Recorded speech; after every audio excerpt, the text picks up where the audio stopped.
अगर आपकी 20 साल की मेहनत एक ही पल में मिट्टी बन जाए तो आप क्या करोगे? रोगे या मुस्कुराओगे? नमस्ते दोस्तों, दिया के साथ स्टोरी की दुनिया में आपका स्वागत है। आज की कहानी एक ऐसे इंसान की है जिसका सब कुछ टूट गया लेकिन फिर भी वो मुस्कुराया। आखिर क्यों? रमेश एक साधारण आदमी था लेकिन उसके सपने बड़े थे।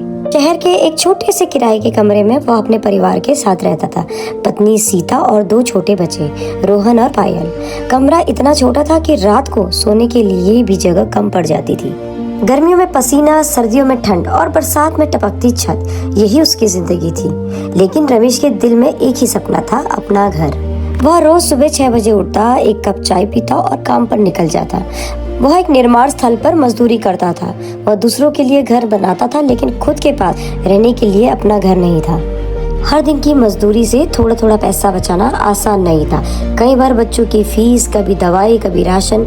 हर बार उसके सपने पर चोट लगती, लेकिन उसने ठान लिया था, चाहे जैसा भी हो, वो अपने परिवार के लिए एक दिन अपना घर जरूर देगा। 20 साल, पूरे 20 साल उसने अपनी इच्छाओं को दबाकर, हर छोटी बड़ी खुशियां त्याग कर पैसे जोड़े। दोस्त कहते, रमेश, जिंदगी भी कोई चीज होती है, थोड़ा जी भी लिया कर। वह मुस्कुरा देता और कहता, मैं जी रहा हूँ, बस थोड़ा अलग तरीके से। आखिरकार एक दिन वह समय आ गया। उसने शहर के किनारे एक छोटा सा प्लॉट खरीदा और धीरे धीरे घर बनाना शुरू किया। हर ईंट में उसकी मेहनत थी, हर दीवार में उसका सपना। वह खुद मजदूरों के साथ काम करता, सीमेंट उठाना, ईंट लगाना, और शाम को थक कर बैठ जाता, लेकिन चेहरे पर एक संतोष होता। सीता अक्सर कहती, इतनी मेहनत मत करो, तबीयत खराब हो जाएगी। रमेश हंसकर जवाब देता, जब अपना घर बनेगा ना, तब सारी थकान उतर जाएगी। धीरे धीरे घर बनकर तैयार हो गया। छोटा सा लेकिन अपना था। एक कमरा, एक रसोई, एक छोटा सा आंगन, लेकिन रमेश के लिए वह किसी महल से कम नहीं था। अब बस गृह प्रवेश की पूजा बाकी थी। तारीख तय हो गई। 2 दिन बाद घर में खुशी का माहौल था।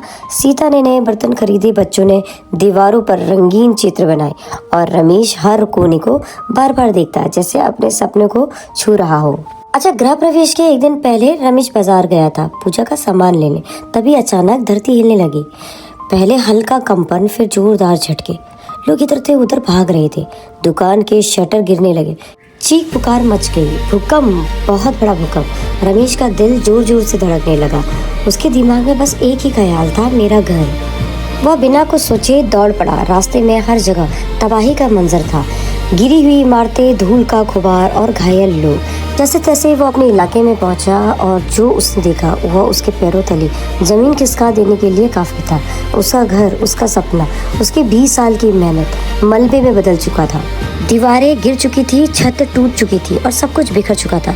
रमेश वहीं खड़ा रह गया, आंखें फटी रह गई और आवाज जैसे कहीं खो गई हो। धीरे धीरे लोग इकट्ठा होने लगे। कोई बोला, अरे बेचारे का सब कुछ खत्म हो गया। दूसरा बोला, 20 साल की मेहनत थी, सब चला गया। तीसरा बोला, अब क्या करेगा ये, फिर से कैसे शुरू करेगा।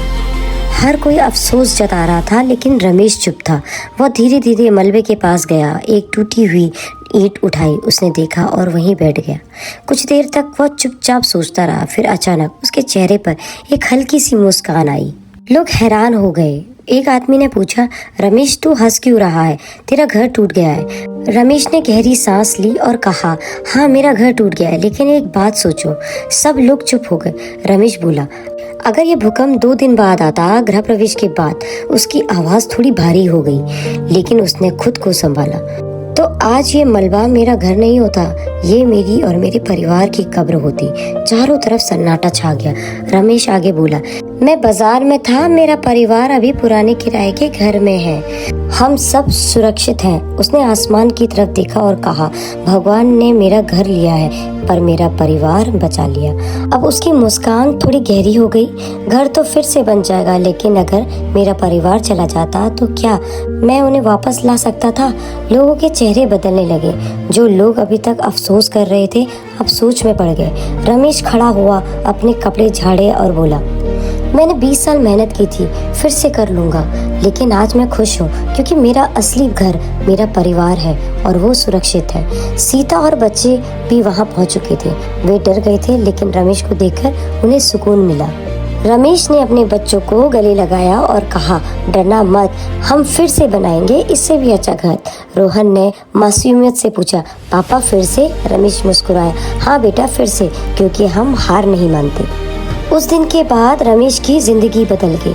अब उसके पास घर नहीं था, लेकिन उसकी सोच बदल गई थी।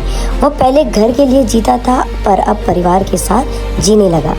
कुछ दिनों बाद उसने काम फिर से शुरू किया। लोग उसे देखकर कहते, तुम्हें इतनी हिम्मत कैसे है? वो बस एक ही बात कहता, जब आप समझ जाते हो कि क्या सच है और क्या ज़रूरी, तो डर खुद ही खत्म हो जाता है।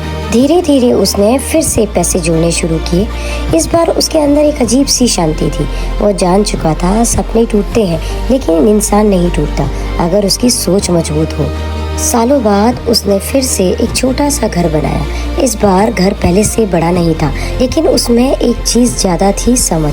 गृह प्रवेश के दिन उसने अपने बच्चों से कहा, याद रखना, घर दीवारों से नहीं बनता, घर उन लोगों से बनता है जो उनमें रहते हैं। सबकी आंखें नम थी, लेकिन दिल खुश था। और आज भी जब कोई उससे पूछता है, रमेश उस दिन तुम्हारा सब कुछ खत्म हो गया था ना, तो वह मुस्कुरा कर कहता है, नहीं, उस दिन मेरा सब कुछ बच गया था। अच्छा दोस्तों, अगर आपको ये कहानी अच्छी लगी हो तो एक पल रुक कर खुद से पूछिए, आप अपनी ज़िंदगी में किस चीज़ को सबसे ज़्यादा अहमियत देते हैं, घर, पैसा या अपने लोग? कमेंट में ज़रूर बताइए। अगर आपके साथ ऐसा होता तो आप टूट जाते या मुस्कुराना सीख जाते?